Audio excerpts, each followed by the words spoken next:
तो ये कुत्तो किन्नू असांजे बने ने वञे थो या रांद करे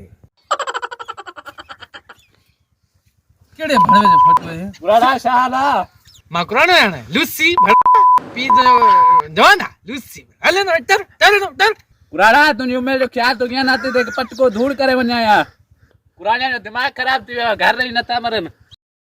वञ कुत्ता के साथ गलाए से लूसी वञ यार ज़ैब जी बाबा के सॼो घर में गोलेम कोने ओ इने लेटरिन में मता हुजे कोने ॾिठो कोने अरे बापो वञ इहो सॼे ॻोठ हिननि खे घारियूं ॾींदई हल हल त त वञूं, ॻोल्हियूं, हल ये असांजी बनिया न लूसी जी बनिया दे जी बनिया पोला शाला हल लूसी हल मां तोसां ॻाल्हाइणो हल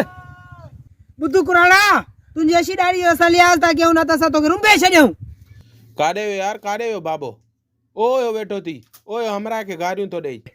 हल मां तो को ॾियां थो लूसी छा थियो भाऊ बाबा इस कुरानो तव्हांजो आ गारियूं तो हिनजी आदत आहे भाऊ, माफ़ी, हिनजी यार आदत सही आहे। न आहे यार हिन जी आदत आहे गारियूं ॾियण जी जेको माण्हू लंघंदो आहे न हुन खे गारियूं ॾींदो आहे हिन जी आदत आहे असांजे कुराड़े वठी वञो सरोज असां गारियूं ॾींदो आहे वञ बाबा तूं वञ उथी बाबा हल बाबा हल घर हल हल हल रुको गारियूं तो रे माण्हुनि खे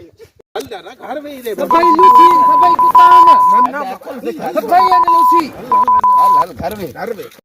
हल हल हल हल हल वे तुझे मानी वे तुझे ला मानी अकी पे होने गारियूं ॾेई ॾेई मानी मानी खाए तो तू हेरे वणन के गारियूं ॾे हिन खे सिरन अको को तो अचूं था असां दे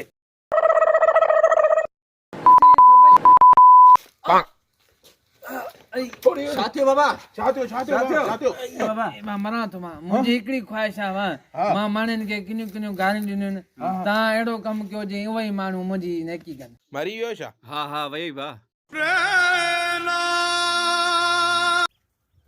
शुखुर थियो जो कुरानो मरी वियो न त रोज़ असांखे गारियूं ॾींदो अल्लाह असां जान छॾाई हल 8 ॾींहंनि खां पोइ यार ज़ैब हां बाबे खे मोए 8 ॾींहं थी विया आहिनि न हां हाणे हुनजी ख्वाहिश पूरी कीअं कंदासीं हुन जी ख्वाहिश पूरी कंदासीं कीअं मां हिन जे लाइ कुझु सोचियो आहे छा अच तो ॿुधायां वाह कुरानो मरी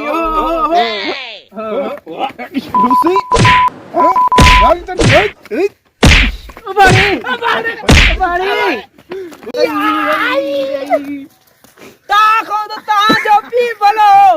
घटि में घटि गारियूं ॾींदो मारी दो तो लो यो हित